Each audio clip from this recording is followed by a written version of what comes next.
You're an elderly man, down on your luck in Sacramento in the mid-1980s. A kind, grandmotherly woman offers you a warm bed, home-cooked meals, and help navigating your benefits. She wears vintage dresses, big glasses, and speaks softly about charity and community. You move into her boarding house at 1426 F Street, believing you've found a safe haven. Months later, you vanish, and no one seems to notice, except a suspicious social worker and one frightened former tenant. When police finally bring shovels into that quiet yard behind the pale blue Victorian, they're not expecting what they're about to uncover. Body after body, wrapped in plastic and bedsheets, buried in shallow graves. This is the story of Dorothea Puente, the so-called killer landlady. You're listening to Behind the Crime, and today we're going inside one of the most chilling cases of betrayal and murder in American true crime. This podcast explores real crimes, real victims, and real people behind the headlines. Listener discretion is advised. Today's episode contains descriptions of murder, abuse, and crimes against elderly and vulnerable adults. Dorothea Helen Gray was born on January 9, 1929, in Redlands, California, into a home already drowning in instability. Both of her parents were alcoholics, and her father would reportedly hold a gun to his head in front of his children, threatening to kill himself. Her father died of tuberculosis in 1937, when Dorothea was still a child. A year later, her mother, who had worked as a sex worker, lost custody of the children and then died in a motorcycle accident by the end of that same year. Dorothea and her siblings were sent to an orphanage, where she was sexually abused. This early trauma doesn't excuse what she later became, but it helps us understand the environment that shaped her: abandonment, violence, and lies from the very beginning. As a teenager, Dorothea began building a pattern that would define her adult life: manipulation, reinvention, and crime. At 16, she married a soldier named Fred McFall, who had just returned from World War II. Between 1946 and 1948, she had 2 daughters. One she sent to live with relatives, and the other she put up for adoption. She also suffered a miscarriage. By 1948, Dorothea was already in trouble with the law. She was arrested for using forged checks to buy women's accessories in Riverside, California, and pled guilty to 2 counts of forgery. She served 4 months in jail and received 3 years probation. Within 6 months of her release, her husband left her. In the years that followed, she cycled through relationships, aliases, and criminal schemes. In 1952, she allegedly married a merchant seaman named Axel Bren Johansson in San Francisco and created a fake persona, calling herself Thea Singawala Nayarda, claiming Egyptian and Israeli Muslim heritage. Their marriage was turbulent, and while Johansson was away at sea, Dorothea brought men home and gambled away his money.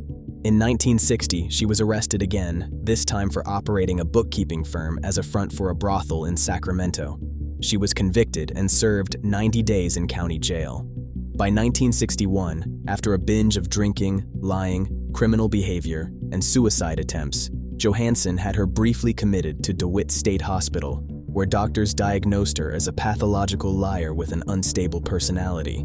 After their divorce in 1966, Dorothea kept Johansson's surname and began yet another reinvention. She took on the name Sharon Johansson and portrayed herself as a devout Christian, offering shelter to young women facing abuse and poverty and building a reputation as a caregiver. In 1968, she married again, this time to Roberto José Puente. The relationship was short and reportedly abusive. They separated after about 16 months, and although the divorce was not finalized until 1973, she kept his surname, Puente, for decades. By the late 1970s, Dorothea Puente had transformed herself into what looked like a pillar of the community. She ran a boarding house near 15th and F Streets in Sacramento, taking in alcoholics, homeless people, and those struggling with mental illness. She hosted Alcoholics Anonymous meetings, helped people apply for Social Security benefits, and cultivated the image of a kindly, old-fashioned caretaker. She wore vintage clothing, kept her hair gray rather than dyeing it, and topped it off with large glasses, giving the impression of a gentle grandmother figure. She funded local Hispanic charities, scholarships, and radio programs, becoming a respected presence in the community. But behind this facade, the financial crimes never really stopped. On December 21, 1978, Dorothea was convicted of illegally cashing 34 state and federal checks belonging to her tenants. She was given 5 years probation and ordered to pay $4,000 in restitution. The pattern was clear. She positioned herself close to vulnerable people, gained control of their finances, and blurred the line between caregiver and exploiter. It was only a matter of time before this pattern escalated into something far darker. In the early 1980s, her crimes took a deadly turn. On January 16, 1982, Dorothea met 74-year-old Malcolm McKenzie in a bar and went back to his apartment with him. He later reported that she had slipped something into his drink, drugged him, and then stole his coin collection, watches, jewelry, and even a diamond ring taken from his finger while he was incapacitated. Just months later, in April 1982, 61-year-old Ruth Monroe moved into Dorothea's home. Within weeks, Monroe was dead, killed by a massive overdose of codeine that caused respiratory depression. She had been in good health when she arrived, but days before her death, she told a friend, "I am so sick I feel like I am going to die." Her death was initially ruled an undetermined overdose, but was later reclassified as a homicide. In May 1982, Dorothy Osborne noticed checks, credit cards, and other belongings missing after Dorothea visited her home and prepared her a drink. This led to Puente's conviction on 3 grand theft charges. She was sentenced to 5 years in prison and placed on state parole until 1986, with her federal parole extended to 1990.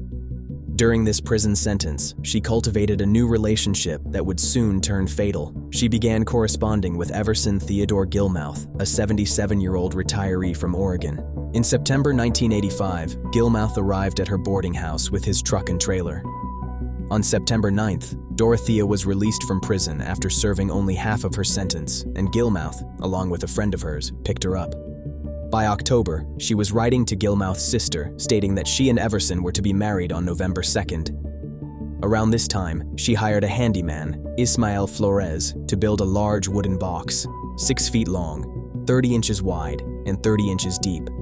She paid him with $800 and Gilmouth's truck.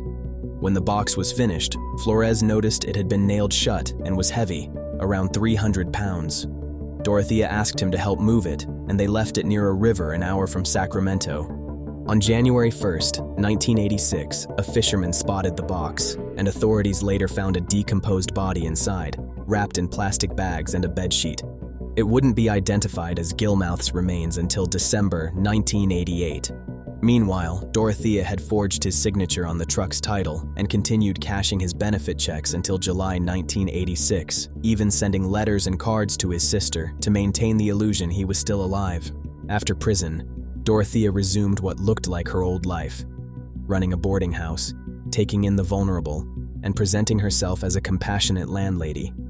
But now, the house at 1426 F Street would become a dumping ground for victims. In the fall of 1986, 78-year-old Betty Mae Palmer arrived at the boarding house. On October 14th, Dorothea obtained a California ID card with her photo but Palmer's name. Within 2 months, Palmer's Social Security checks were redirected to Dorothea's address, and over $7,000 in benefits were cashed in Palmer's name. In November 1988, a partially dismembered female body was found in a shallow grave in Puente's front yard. Later testing identified the remains as Palmer's.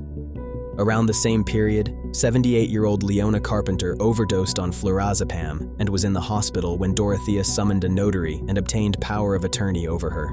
Soon she was cashing Carpenter's checks, and after Leona moved into the boarding house, she disappeared.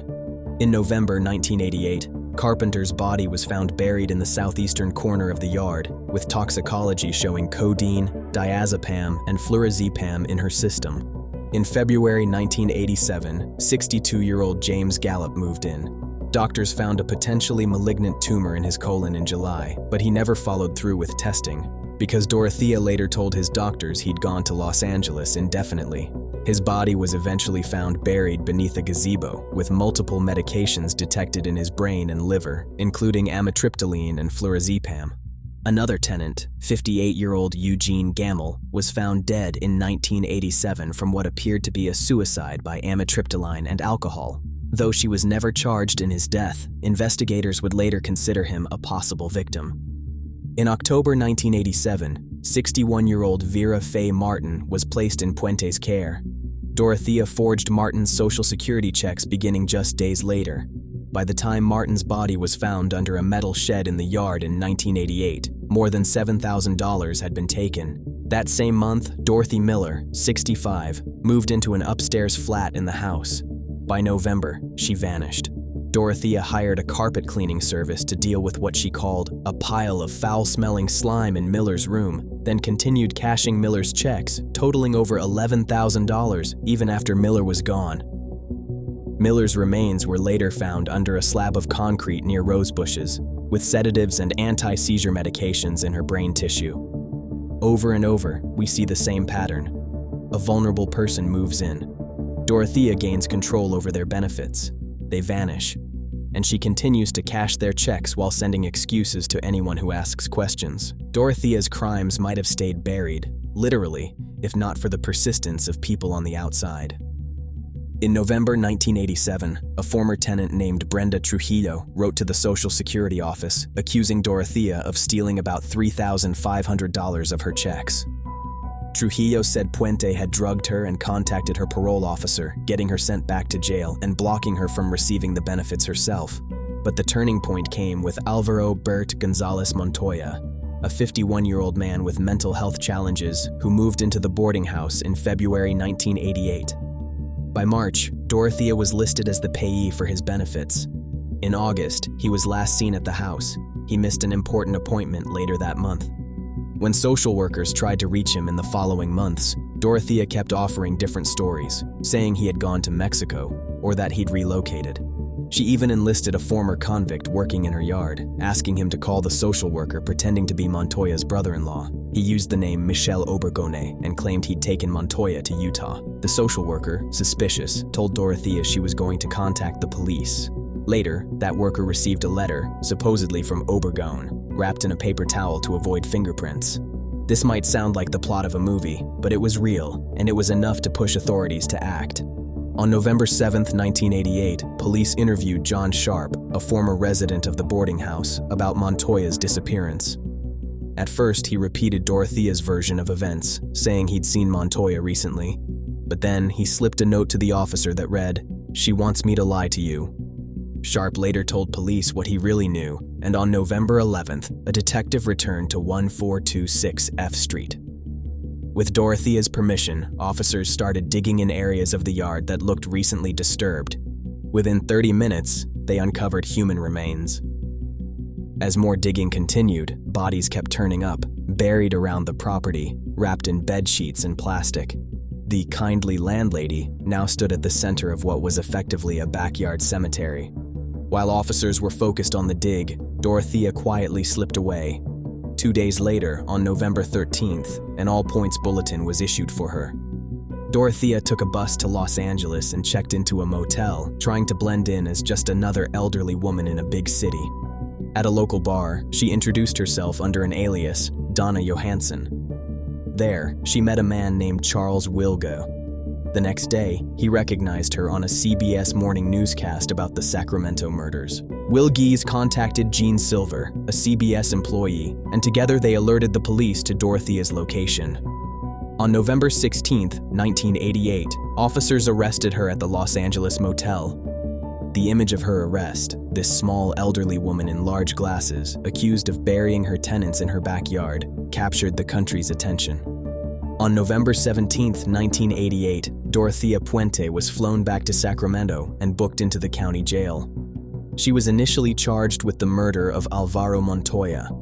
In March 1989, prosecutors filed an amended complaint charging her with 9 counts of murder, with special circumstances that made it a potential death penalty case. Investigators alleged that she drugged most of her victims until they overdosed, then wrapped their bodies and dragged them into pits in the yard. The pre-trial hearings alone were extensive. By May 1990, the prosecution had called 71 witnesses and presented 108 exhibits, convincing a judge that there was ample circumstantial evidence to proceed to trial.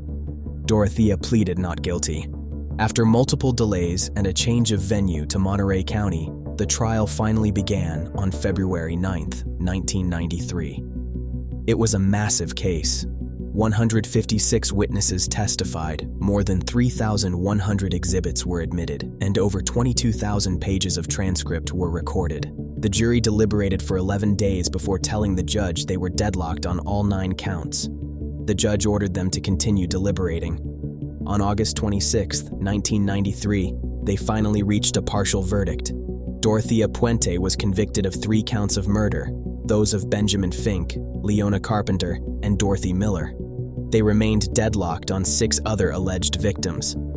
During the penalty phase, the jury deadlocked again, this time over whether she should receive the death penalty. On December 10, 1993, Dorothea Puente was sentenced instead to life imprisonment without the possibility of parole. She was sent to the Central California Women's Facility in Chochilla. In 1997, an appellate court upheld her murder convictions but ordered a hearing into allegations of juror misconduct. After a 3-day hearing in 1998, a judge rejected those claims. Dorothea remained in prison until her death on March 27, 2011, at the age of 82, reportedly from natural causes. As time passed, the story of Dorothea Puente took on a strange afterlife in popular culture. She appeared in numerous true crime television episodes, including series like Deadly Women, World's Most Evil Killers, and Netflix's Worst Roommate Ever. In 2004, she even collaborated on a cookbook called Cooking with a Serial Killer, which combined interviews, recipes, and her prison artwork. Her former boarding house at 1426 F Street has become a dark tourist attraction. It was featured on a Sacramento home tour in 2013, and in the 2015 documentary short, The House is Innocent, and it has been periodically opened for tours since. In 2025, a biopic titled Dorothea, written and directed by Chad Farron and starring Susan Priver as Puente, was released. These retellings can sometimes overshadow the core horror of the case. An older woman, seen as harmless and even saintly, systematically targeted people who had almost no safety net, then used their bodies to keep the money flowing. The case of Dorothea Puente sits at the intersection of a few haunting themes. First, the exploitation of trust. She specifically sought out people who were elderly, poor, or mentally ill, individuals who relied on her for housing, paperwork, and basic care. Her public persona as a community helper allowed her to avoid suspicion for years. Second, the invisibility of marginalized victims. Many of her tenants lacked strong family connections or advocates. When they disappeared, it was far too easy for their absence to be explained away, with excuses like, "He went to Los Angeles," or "She moved to Mexico." Third, the danger of stereotypes about what a killer looks like. Dorothea was a small, older woman who looked like a grandmother, which made it hard for some people, including jurors and neighbors, to accept that she could be responsible for multiple murders. And finally, the importance of persistence. It took a suspicious social worker, a brave former tenant, and diligent investigators to push past the lies and literally dig for the truth. That's it for this episode of Behind the Crime. Today we looked at how Dorothea Puente turned a Sacramento boarding house into a killing ground, hiding behind the mask of a gentle caretaker while cashing the checks of her victims. If you found this episode compelling, consider following the show, leaving a review, and sharing it with someone who loves deep dives into the people behind the headlines. Next time we'll move from Sacramento to another city, another killer, and another set of questions about what makes someone cross the line from struggling survivor to predator. Until then, stay safe, stay curious, and remember, sometimes the most dangerous people are the ones who look the most harmless.